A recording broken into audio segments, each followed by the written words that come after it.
Liberty Nation with Tim Donner. Say what?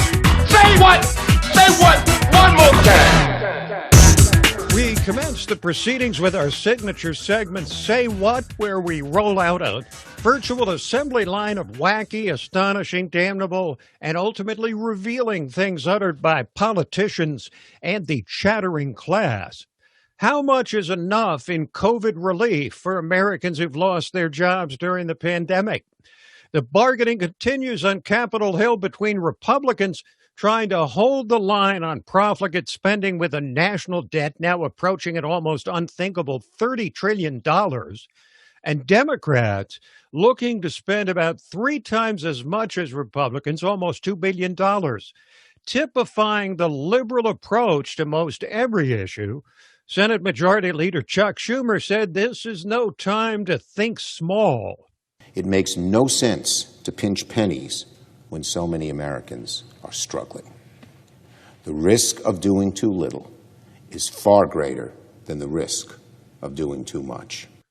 That's the argument the left makes on almost every issue. And the question now is whether the Democrats will try and ram through their supersized COVID relief bill with or without support from skeptical Republicans. Leftist icon Bernie Sanders sent out encouraging signals about working with the GOP, but said substantial relief is needed right now for victims of the pandemic. We all want bipartisanship, and I think you're going to see more of it as we move down the pike. You're going to see bipartisanship on infrastructure. There are a lot of Republicans who are outraged by the high cost of prescription drugs in this country. We pay 10 times more than other countries do for certain drugs. We are going to look forward to working with Republicans. But right now, this country faces an unprecedented set of crises. Those would be the so-called 4 crises outlined by Joe Biden in his inaugural address: the pandemic, economy, climate change, and racial injustice. The new president's been rolling out new policies across the board designed to present as stark a contrast as possible to former President Trump. Biden's top economic advisor, Brian Deese, continued the theme of the new administration's crisis management reflected in the Democrats' proposed relief package. We just lived through the worst economic year since the demobilization in the wake of World War II. Just this week, 1 million more Americans filed claims for unemployment insurance. 30 million Americans reported they didn't have enough food to eat.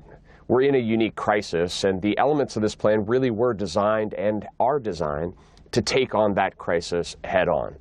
How are we going to get shots in people's arms? How are we going to get schools reopened so parents can get back to work? And how are we going to provide that direct relief to those families and those businesses that are struggling the most?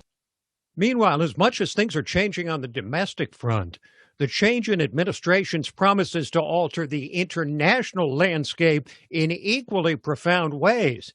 Job 1 is how to deal with China after Trump called out the Chinese as never before and challenged them on trade and intellectual property theft, among other things. And the new Secretary of State, Antony Blinken, tried to talk tough while justifying a return to the old ways and back into international institutions like the World Health Organization, viewed with skepticism at best by his predecessor. We have to be able to approach China from a position of strength, not weakness. And that strength, I think, comes from having strong alliances, something China does not have, actually engaging in the world and showing up in these international institutions, because when we pull back, China fills in, and then they're the ones writing the rules and setting the norms of these institutions. And on Russia, Secretary of State Blinken said the recent crackdown, mass arrests ordered by Vladimir Putin on the supporters of his jailed political enemy, Alexei Navalny, which Putin tried to somehow blame on the U.S., signals trouble ahead. It's about the government. It's about the frustration that the Russian people have with corruption, with kleptocracy, and I think they need to look inward, not outward, and hopefully take into account what they're hearing from their own people.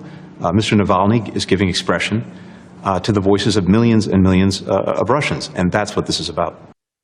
You'd think he was almost talking about Trump and the millions he gave voice to here in the U.S. We'll dig deeper into our changed relationship with China and Russia when Dave Patterson of LibertyNation.com joins us in the next segment. But back on the home front, conservatives frustrated by the increasing censorship of big tech have been seeking a champion for their cause and may have found one in Florida Governor Ron DeSantis, who's proposed a first-in-the-nation bill based on the absurdity that big tech can actively suppress conservative speech while he and other politicians have their feet held to the fire on simple things like a campaign picnic. They have me over, we buy food, we buy some signs, I give a speech. That's a contribute. We have to account for all of that because that's helping me further my candidacy. But yet they could potentially deplatform the opposing candidate. They could suppress the message, and that's just something that is somehow okay and free from that. I don't think so. I think we need to hold them accountable.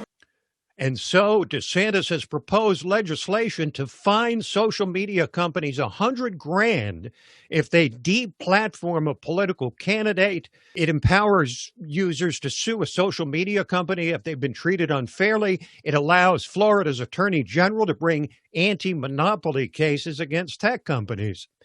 And he reintroduced the issue, did DeSantis, surrounding the son of the new president, which the left has determined must not be mentioned.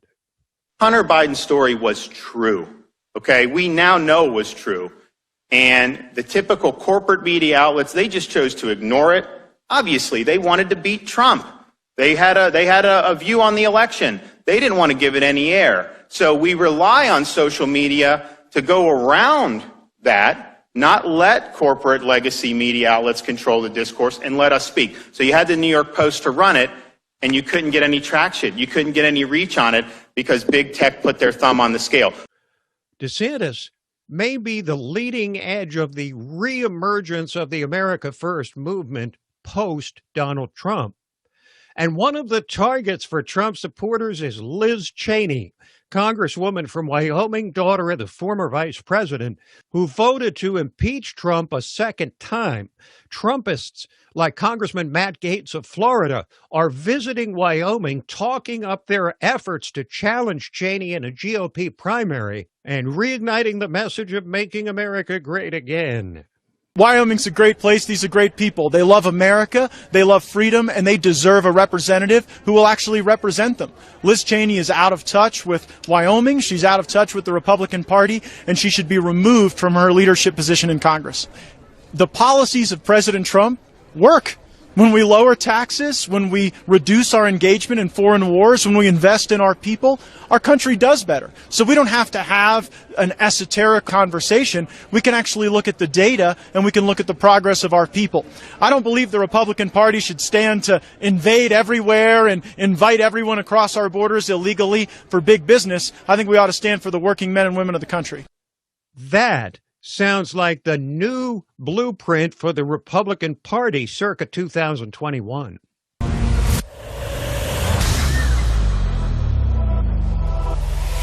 Hi, I'm Lisa K. Donner, along with Mark Angelides, Sarah Cowgill, Tim Donner, and Scott Cosenza, and this is Liberty Nation.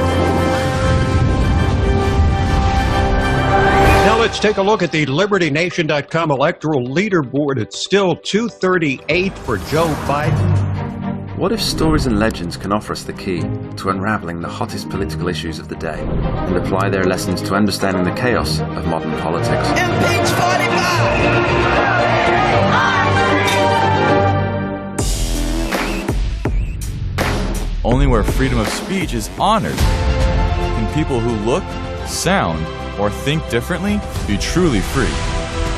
If you're discussing something that's difficult, the probability that you're not going to offend each other is zero. President-elect of the United States of America, Donald Trump.